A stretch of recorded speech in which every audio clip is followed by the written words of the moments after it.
Assalamualaikum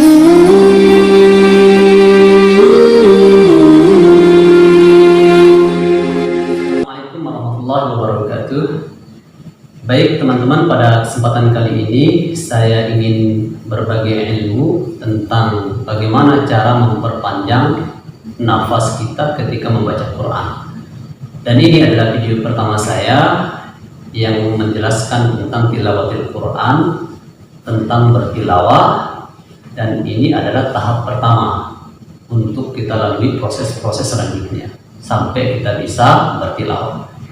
Oke, pada kesempatan kali ini saya ingin menjelaskan tentang bagaimana nafas kita bisa panjang.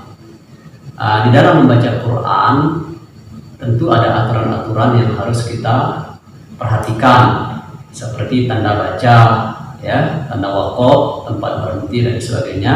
Ada yang pendek, ada yang panjang. Kalau yang pendek nggak masalah, tapi ketika kita membaca ayat itu kemudian tempat berhentinya panjang, nah ini butuh nafas yang panjang. Caranya bagaimana? Oke, pada kesempatan ini saya ingin menjelaskan. Yang pertama, bisa dengan berolahraga, ya. Olahraga apa sih yang mempengaruhi nafas? Yang saya sarankan adalah berlari. Ya, berlari di pagi hari itu yang paling bagus. Bisa siang hari, sore hari bisa. Tapi yang bagus yang saya sarankan pagi hari, karena saat pagi itu saatnya otot-otot kita masih kaku karena kita beristirahat pada malam hari. Maka kita bisa renggangkan dia dengan cara kita berlari. Nah, jika sudah menyelesaikan, ya, olahraga lari tadi itu, ketika beristirahat atau berhenti, maka dicoba menarik nafasnya dengan cara menarik atau menghirup udara dari hidung, kemudian menyimpannya di perut. Jangan sampai menyimpannya di leher atau di dada. Yang bagusnya di perut, supaya lebih kuat, lebih mantap nafas yang kita simpan tadi, dan kita bisa menahannya dengan sebaik mungkin. Nah, jadi setelah lari tadi itu bisa dengan cara seperti itu, menarik, ya, itu diuji dulu kemampuan nafasnya itu sampai berapa detik, bisa melihat jam atau melihat HP. Nah, jika kemampuannya nyampe pada 40 detik misalnya, itu nanti di tahap yang kedua mencoba tarik nafas lagi, sedikit memaksa supaya bisa sampai pada 45 detik atau 50 detik, bahkan sampai 1 menit. Kalau bisa dilakukan seperti itu, barulah nafasnya ada perkembangan, gitu ya. Ini yang pertama mengenai berolahraga. Yang kedua, bisa dengan cara berenang. Jadi berenang kalau memang ada sungai besar atau kolam atau di pantai yang tidak terlalu keras ombak, ya. Kalau memang tidak ada, bisa dengan berlari saja, tidak masalah. Ini proses pertama untuk bisa panjang nafas dan sangat mempengaruhi pada pernafasan.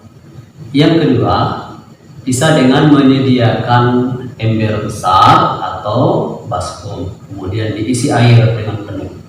Nah, setelah itu kita mulai menarik nafas, ya, menarik nafas dengan yang cara berlari tadi itu, dari hidung nyimpan di perut, baru kepala dicelupkan, kemudian menahan nafas sekuat-kuatnya. Jika kemampuan kita itu sampai pada 50 detik, maka di tahap kedua nanti kita tarik lebih bagus lagi nafas itu, menahan lebih bagus lagi, harus memaksa dari 40 menjadi 50, dari 50 ke 60 detik. Nah, kalau sudah 60 detik berarti 1 menit.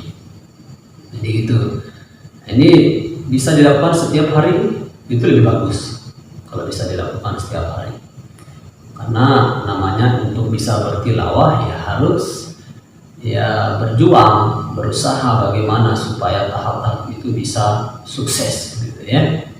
Kemudian yang ketiga, ya, yang ketiga bisa dengan cara menyambung ayat-ayat yang sudah dihafal, ya. Contoh suratul Fatihah misalnya, bisa disambung, biasanya 1 ayat bisa disambung 2 ayat. Nah, dites kemampuan nafas. Ya, misalnya kalau satu ayat, coba tarik nafas dulu. Alhamdulillahi Rabbil Alamin. Nah, ketika mampu, nah, dicoba lagi, tarik lagi nafasnya dengan bagus dari hidung, nyimpan di perutnya dengan bagus, sambil menahan selama membaca.